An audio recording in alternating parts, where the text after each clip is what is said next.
Alright. 2018 Cadillac XT5 aftermarket subwoofer install.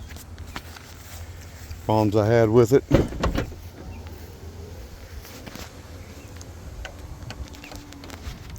Two 8-inch Skar Audio EVL dual voice coil 2 ohm.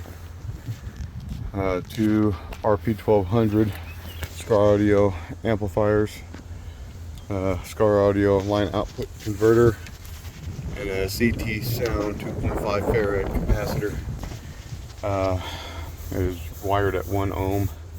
Sounds really good. I'll play a video for it and post it.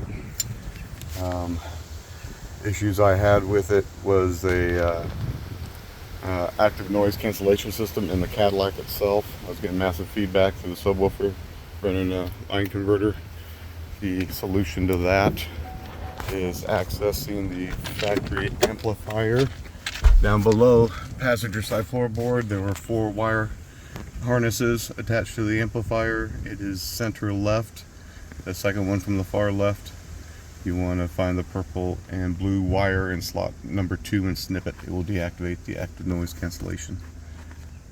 It sounds really good. I will make a video and post the sound of it.